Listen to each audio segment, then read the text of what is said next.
Трајче Китановски соколар веќе 10 години, а ние го посетивме за одблизу да се запознаеме со јастребот Хари, кој го има донесено од Загреб. Па со Хари, нормално дека јас веќе пред него бев соколар. Соколар сум веќе 10 години од прилика. Бев решен да набавам ваква прекрасна птица, Парабутео уницингтус или народски познат како Харисов јастреб Харис.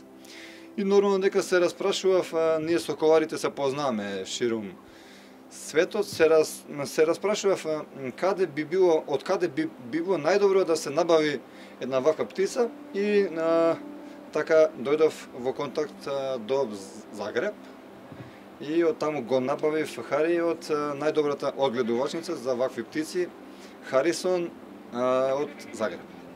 Јастребот Хари не воодушеви, па се заинтересиравме по што е специфична и карактеристична оваа птица.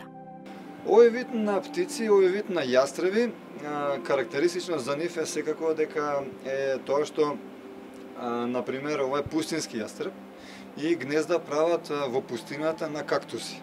Ова е единствената фамилиарна птица, така да кажам, во светот, мислам грабливка, заради тоа што само овие грабливки ловат фамилиарно, другите и соколот, и оравот, и другите видови на јастреби ловат сами за себе засебно. Но овој вид на јастреби, Парабутео уницингтус, Харисон, они, значи мајка, татко, деца, сите заедно и живеат и ловат.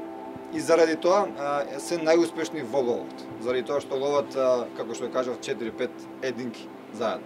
Трајче секојдневно се грижи за јастребот Хари. Тренингот на оваа птица се однесува на неговата кондиција, ловот и слично. За да бидеме во кондиција мораме да тренираме скоро секој ден. Така да без тоа он нема да биде спремен. Он не е само, например, стави го во волјера па да лета внатре, па.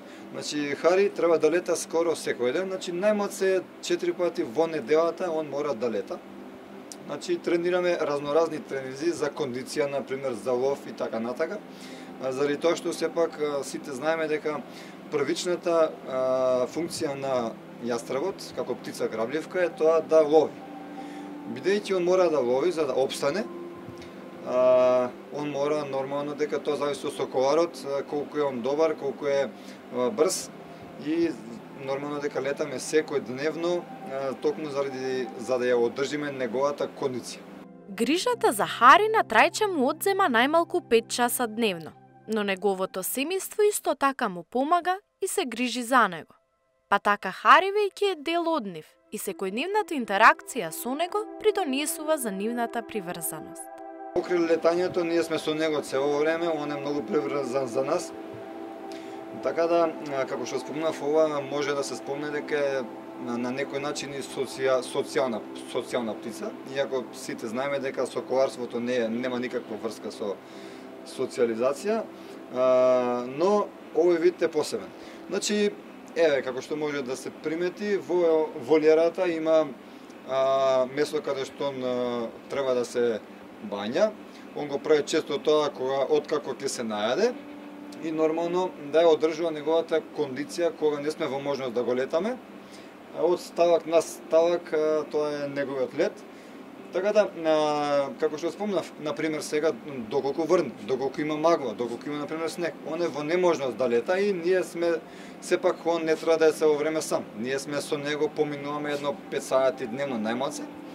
И потребно е нормално да сме заедно, да ја одржуваме таа кондиција, таа конекција и потоа за кога ќе го летаме за да он биде многу приврзан за нас, за да ни се враќа и така. Дали покрај вас и вашето семејство се грижи за Хари? Да, секако. Кога јас сум во неможност, кога не сум, например, дома, тука се тие сепак на крајот од денот на некој начин и да го нахранат.